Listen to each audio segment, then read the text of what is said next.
I'm going to tell our audience a little bit about you, Gökhan. You are a global leader in public sector communications, known for helping reposition Turkey on the world stage through campaigns like Hello Türkiye and Nexus of the World. You've advised ministers, led crisis communication strategies, and championed digital diplomacy, all while mentoring the next generation through your teaching and your TEDx talks, background from Oxford, Harvard, Marmara, and a passion for AI and nation branding. You bring deep insight into how governments speak with clarity and be heard. And you added one more thing to the CV fairly recently, Gökhan. You renamed a country. That's a pretty good line item to have on the old resume. So tell me about, what does it take to rename a country on the world stage? What was that all about? Doug, I was always proud of doing so many other things about communications and strategic communications. So many other things like campaigns, crisis management, combating disinformation, etc. So I think renaming a country is a real experience, an all-time experience for especially for a government communicator. Because I define myself, or if I have to define myself with one thing, I think it's a government communicator. So renaming a country is tough. It's not easy. There are so many habits, and people are used to use Turkey.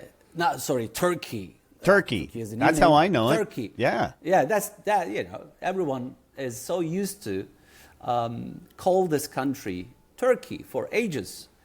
And one day we decide that, let's change it. Let's change this because we want to be called with our authentic name. Mm-hmm. And also to avoid further jokes, maybe, and, confusions and etc. So, and there are so many other cultural and historical and maybe strategic as well reasons behind why we really wanted to change the name.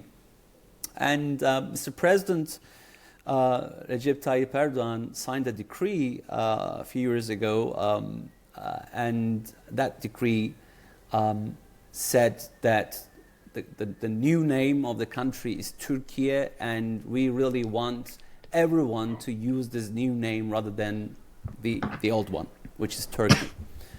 So it's a big challenge to go and spread the word.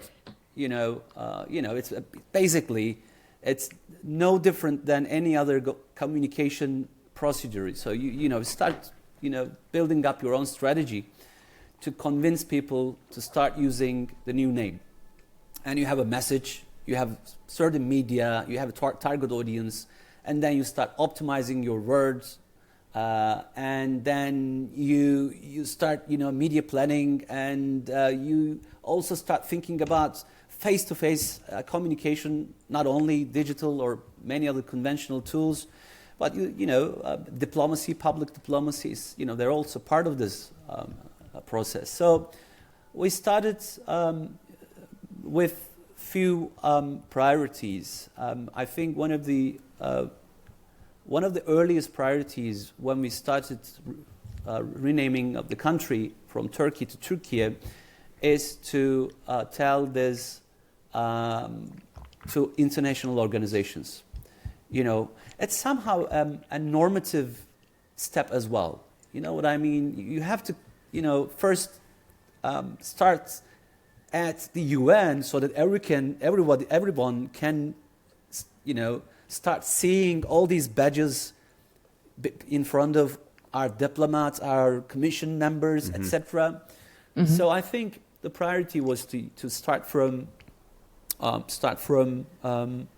these international organizations like the UN and others in the UN ecosystem like UNESCO, UNICEF, etc. And then OECD, NATO, and we were fortunate to be welcomed really warmly. And of course, this is part of also diplomatic code of conduct. So, and all these international organizations started using our new name. So that was kind of an extra motivation, an extra force, the diplomatic one, to start building up the cultural day-to-day communications. And I think once that diplomatic part was done, it was somehow easier to reach all these people to start using the name. Of course, we're talking about publishing houses, we're talking about the newspapers, the media outlets, universities, application forms. There are all these templates, and we had to deal with that.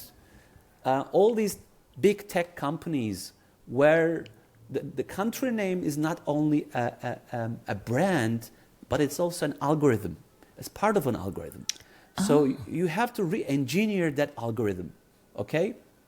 It's not only about a brand, it's not only about rebranding or refreshing your brand identity, or also reforging your diplomatic kind of code of conduct, whatever, and public diplomacy. No, that's not only about it. It's also about an entirely digital universe in which we had to deal with so much. And we were again fortunate enough to work with all our stakeholders during that process, and at the Directorate of Communications, because the presidential decree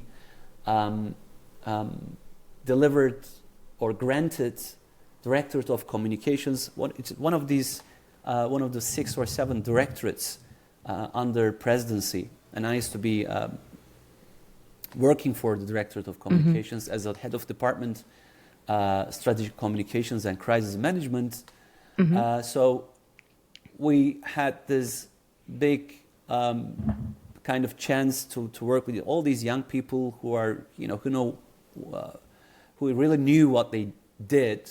We started writing letters to international organizations. We started writing all these letters and calling people through our diplomatic missions as well, all these media outlets, all these universities, other think tanks, and start convincing people that we have a new decree. We just want to be called Turkey rather than Turkey. And after maybe 3 or 4 years now, I can see that Turkey, the name Turkey, there might be still exceptions. There are all these, old habits die hard. So, but at the bottom line, at diplomatic world, in all these maybe 99.9% application forms, newspapers, it's all Turkey. So this is the if you like, the brand bit, but it's also about redefining the components that define a country brand, okay? So it's not only about calling X to Z. It's not only about calling X Z. A day later, a decree is signed. No, this is not about that.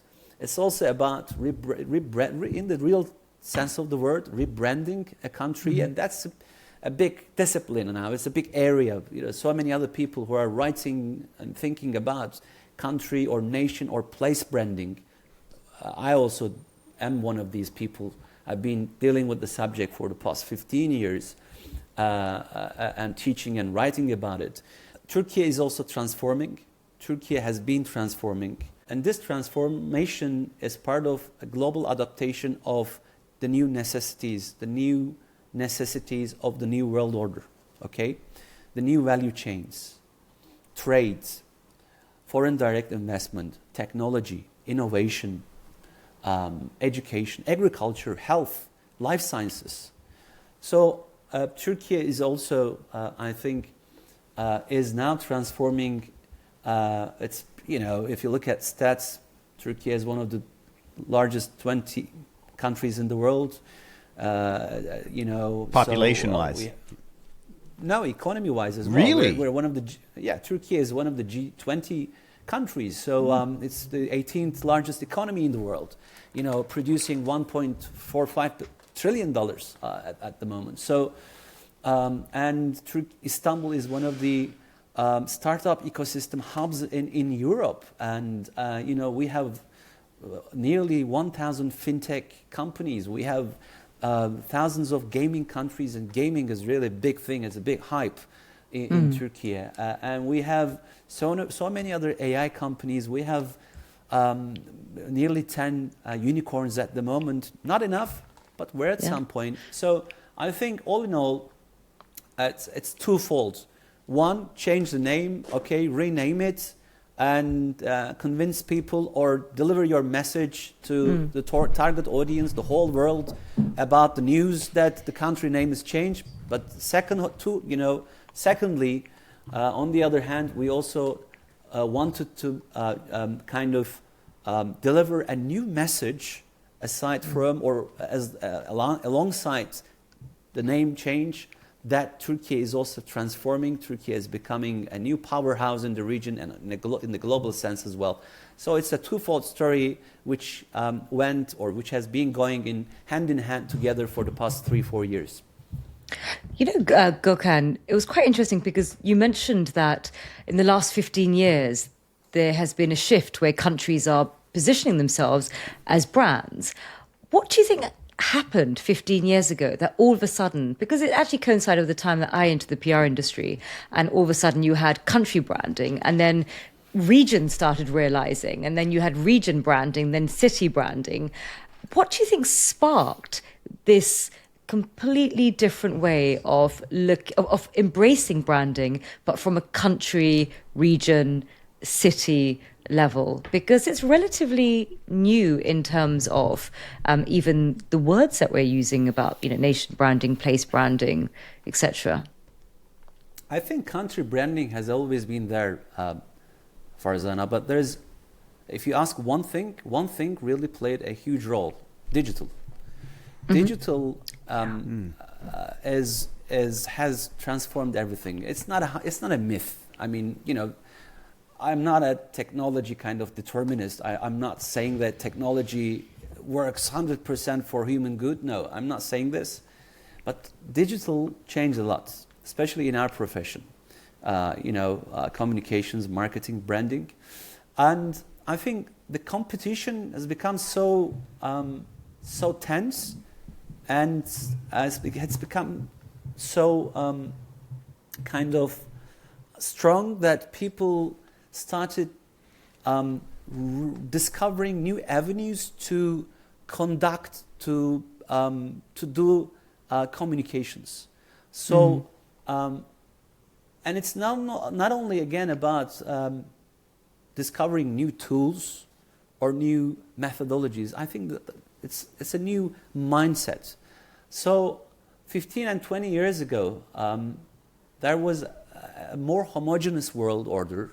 The international relations, politics, it was more uniform in a way. The way in which we speak about it, the way in which it was researched, the way in which it was spoken, it was discussed, it was filmed, it was documented. That was more uniform. Okay, so and that's from that perspective, I think countries or nations or regions or cities or even neighborhoods nowadays didn't see a necessity to make extra effort to brand themselves, or at least to delve into that mentality. And I think since the world has become a more diverse place, the world has become a complicated place. I think communicators also started thinking about new avenues to deal with that challenge. And again, I think 15 or 20 years ago, yes, you can see the first signals of country or brand or place branding research and also practice as well. And nowadays there are all these new kind of we can say new generation agencies in Europe, in the US, in Asia as well. Dealing with country branding or place branding. But also 15 years ago, it was not only the country names or the country brands or country branding as a new area of study and practice. The whole things, the whole world was tested with new set of mentalities. You mentioned one of my interests, research interests, also practical interests as well, digital diplomacy. So why do we need to talk about digital diplomacy, since diplomacy is such a strong word and it doesn't need, or it doesn't really need, or one would say, it doesn't really need anything else to be accompanied in a way, scholarly or intellectually, whatever. But no, I mean, people started experiencing new ways of conducting diplomacy. Okay, so the narrow or the broad definition of diplomacy was no longer valid, and normal citizens, like ordinary citizens, started becoming diplomats. They could reach world leaders through XYZ social platforms, or ordinary citizens started exerting a new power type over the political realm or diplomatic realm. And all these borders, passports, I am an IR person, so for those who would probably feel more familiar, the post-Westphalian system in the world, the post-late 17th century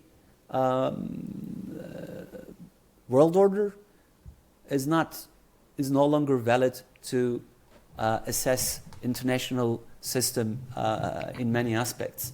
So everything is changing, and yes, country branding is also is one of them, and all these components also have been redefined. So there are so many other methodologies and frameworks to assess any given country's brand or region or place.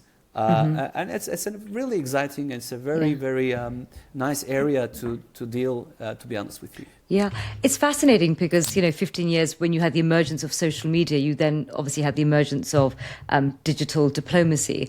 And previously, Ministry of Trades, Culture, Tourism would be reliant upon their embassies and their high commissions because they would often have their trade attaché, their media attaché. And it's really interesting because now actually, centralized government is less reliant upon the embassies and the high commissions for the branding and the promotion because actually they've got digital tools in place. So it's really fascinating how that's shifted the role of diplomatic missions as well. This shift, Farzana, this shift never ceases to continue. I have this new motto. I think I'm going to create a poster and put it on my wall. Hype is the new narrative. So if you are looking for a narrative, don't look for it anywhere else. The hype is the new narrative, okay? When I first started reading and writing and practicing digital diplomacy 10, 15 years ago, digital diplomacy was like setting up social media channels by foreign ministries or government agencies or think tanks or international organizations, but it's no longer. Today we talk about tech diplomacy. So again, if you can just, I'm sure the audience would probably recall the military-industrial complex. Okay, there's this old story about the military, the defense industry, being, in industrial complexes, and they can't be conceived separately that easily. So I think in today's world, everything is now merging or combining with AI. So we have the AI something complex, AI industrial complex, AI military complex, AI tech complex, AI agriculture, life sciences, education. What is learning now? What is skills? Okay, how will we assess people's new generations, young people's, kids or children's skills? Exams, are they enough? Yeah. Learning? Yeah. How do we learn? Do we need to learn? Okay. Yeah. It's a totally different world that we're entering into. Gökhan, I wanted to just pull on a thread because I've been visiting Istanbul, Turkey for many years, and people would always talk about it as oh, it's a bridge. It's a bridge between the East and the West, and everyone always talks about, it's the one place in the world that the East and the West, you feel both cultures, and they both sit side by side. And when we were talking, when I was fortunate enough to be looking over the Bosphorus from your gorgeous office, you were telling me about actually you want to move away from the positioning as a bridge and actually frame it as a nexus of the world. Why? Is that because you felt as if, people around the world were seeing Turkey as something sort of like a transit, as opposed to a place to stay and sort of soak up what the country has to offer? What was the thinking behind it? Because I always thought the bridge had positive connotations. I always thought it was a good thing. No, it's a good thing. Yeah. We're only trying to shift the focus a bit. The bridge is somewhere you cross over. As a government communicator, a brander, a promoter, I'm working at the Investment and Finance Office of the Presidency of Republic of Turkey. So I have to promote Turkey's FDI, foreign direct investment landscape overseas, everywhere in the world, so that new FDI inflow can be received here in Turkey. But in doing so, I have to promote Turkey as somewhere not to cross over only, which is a good thing, which is positive. I'm not saying anything about it. But it is a place where people can come and stay and reside and live and invest and learn and to be educated, attend schools, start up new companies. So I think there's this nuance, this only tiny difference between being a bridge from which you cross over, but nexus of the world, which has this. I like the sound of the word nexus, also the connotation that it is not only a hub, not only a gateway, not only a bridge, but it has this metaphysical, communicative, and emotive, like emotional connotation that people can come and meet and live and have so many other experiences here. It's like point, it's like point d'accueil, like in French. It's a meeting place. It's that's so it's a new. We're just shifting the focus, and in the post-pandemic, during the pandemic as well, period, the campaign of our investment and finance office read Turkey, your resilient partner, because that time the world was undergoing so many difficulties. So if and only a country could be resilient, that would be a good promotional kind of asset. But now I think where all these pandemic days are, we left them behind, and we all woke up to a new world a couple of years ago. I think this nexus connotation, and if we have to, or if we need to explain it with the bridge metaphor, that Turkey is a bridge on which you can not only cross over from Asia to Europe, but you can also come and visit and study and start a business and invest comfortably, because as I said, Turkey is transforming. Not only Turkey is transforming, the neighboring region is also transforming. There are still a couple of minor issues, but I think the region will be a safer place very shortly, hopefully very shortly, so that Turkey will also flourish accordingly. Gökhan, I'm over here in the West, and sometimes I get a little jealous of Europeans because everything's in the neighborhood, right? Like Farzana's been to Istanbul several times. Security says, hi, Farzana, when she goes through. We don't do that. I know Mexico. I know lots of the U.S. states, throughout Canada. That's my travel neighborhood. How are you branding differently from me in the West? Branding is about, it's not the name of a country. Branding is about what I think and what I feel about Turkey. how you're branding for me differently. What do you want me to think differently as a tourist or maybe as an investor? Doug, there is no real difference. Really? Because it's not my hood. It's not my neighborhood. But you only think so because you weren't given enough information about this part of the world. Maybe you didn't choose to do so over the years. I think this part of the world shouldn't only be on news with conflict and wars and human rights issues or political kind of tensions, etc. Okay. I think this happens everywhere to a certain degree. So North America has also political issues. And Just a few. Just a few, yeah. So I think it's also about, and we're doing our best to perform telling the story everywhere in the world, face-to-face, digital, conventional, whatever, that this part of the world has, yes, natural beauties, beaches, sun, history was born here, script was born only maybe 300 or 400 kilometers away from How you getting all that to me, though? Are you running digital social media campaigns? Are you running TV ads? Oh, I see. How are you getting that to me?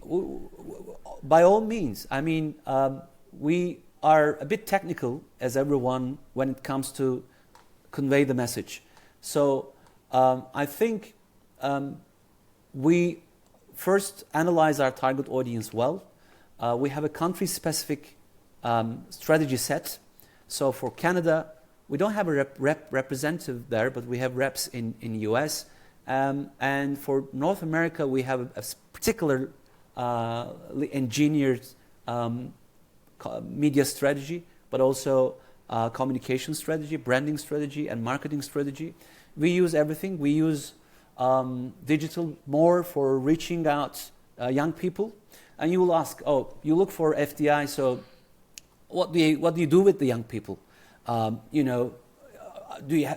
there any FDI investor or investor age 20, 22? Yes, that's the new world reality. Yeah. Okay. There are all these people, having money in their pockets or in banks or in funds, private equities, whatever, VCs, angels, that young, and they look places to or regions or cities or countries to invest their money. So I have to reach them through digital because they spend ridiculous amount of money on time on digital and money as well. Yes, but that does not single out all other options like TV, outdoors. I use Times Square very often. Oh, the billboards, the big billboards. The billboards. Yes. Yeah. I can send you a couple of photos. Last year, for instance, I had one media or medium where I really enjoyed using Real Madrid games to promote Nexus of the World campaign. I used, the football team, the soccer team, Real Madrid. Of course. I used Real Madrid's side screens, LEDs, in all their home games. That was, I think, 18 or 19. You know what that make? What does that make? That makes 230 million viewers every game. And extraordinary. Times 19 in 185 countries, no exception. And people watch Real Madrid, and whilst they watch Real Madrid, they also see your brand next to their brand. Yeah. Okay, that's quite valuable. But back to your question, it's sine qua non. You have to do it. That's digital. Yeah. And digital, I think, is becoming more mainstream. And now I think we have to think about how we will deal with its own breakdowns, and how we will be dealing with all these, like the TikTok, the X, all these, the new world of AI, because you know what, we are used to hear the word in marketing, SEO, search engine optimization. Do you think people are still using Google to search. No, chat. Massively dropping. Yeah, it's Perplexity, it's ChatGPT. So, I mean, SEO, no, it's AEO, it's answer engine optimization. We just So talked about we that. have- Yeah. we have to, one has to, any government any brander, any marketer. Yes, we all read Philip Kotler's book, we all read Ackler, we all read Rice, we all read all these big names and we teach through these books, but we also need to listen my new motto, which is hype is the new narrative. Trends are not only trends today in today's world, trends are also so much definitive and they have this definitive power. That's why I choose using my new motto, hype is the new narrative. I'm going to write a piece about it. Actually, I've just sketched out a few sentences, but I'll complete it. So that's I think the new mentality, and I can see this. I can see this flourishing everywhere. Whenever I talk to Farzana, when she was in Istanbul, we had all these fruitful discussions, and so many other colleagues around the world, I can hear the same story. So we have to be used to it, and we also need to recruit and train people accordingly. Doc, that's I think the key. Investing in future. We all need to invest in our future. Yeah, because the future's moving fast. And it's one thing I wanted to just touch on before we close is going back to digital diplomacy. It's also about bringing in a new framework to counter misinformation and disinformation. And I just wanted you to share with us, what you did in terms of setting up a unit and recognizing that it's a very powerful threat to a country's brand, and how to go about combating. In a nutshell, Farzana, it's a very long chapter in my career. My 3 years in Directorate of Communications, because I built a new department. So I'm the founding head of department, strategy communications and crisis management, and the entire history of the Directorate of Communications, since it was also renamed in 2018, my previous workplace, is to institutionalize strategy communications here in Turkey, and it's again a big challenge. Because you have to wrap up so many other things: PR, crisis management, digital marketing, country branding, strategy communications, combating disinformation. So you have to wrap up everything and tell a story through them. And that's why we called it the Turkey communications model. So it has all these legs and pillars. I dealt with, at the very beginning, I dealt with quite few of them. Strategic communications, also crisis management, combating disinformation, hybrid threats, and also country branding. So what I did was, like I said, I wrote a country branding strategy, a proto strategy. It's kind of it's now an old document, but when we reached a certain time, I told my boss, can I tell you something? Yes. Sir, I can't deal with all these myself, and I shouldn't. These units within my department, combating disinformation and the country branding, also branch of my department, should be independent. You should start coordinatorships, whatever, maybe, and they should be independent. And that's what happened, basically.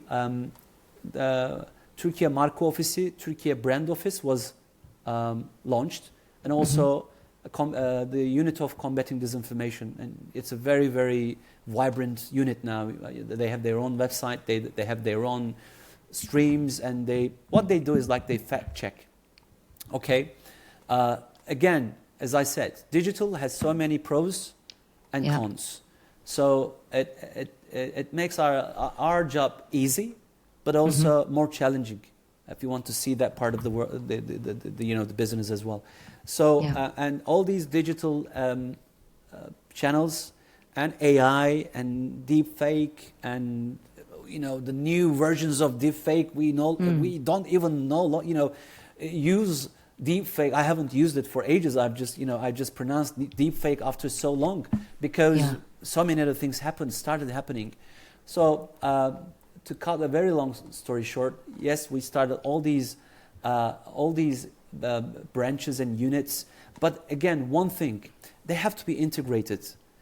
Maybe I should have said this at the very beginning, Doug and Farzana. If we have a larger, a wider strategy, an integrated strategy, everything becomes more meaningful. Combating disinformation is not only about combating disinformation, it's also, as you said, very rightly, it's also about branding your country aptly. It's also about public relations. It's also about digital diplomacy. So it's one thing or many things in one thing. And yes, the new kind of mentality, the new methodology, needs to be dealt with such an approach. We have to be more integrated than ever. We have to be looking all these issues, all these complicated micro issues at somehow a macro level, and start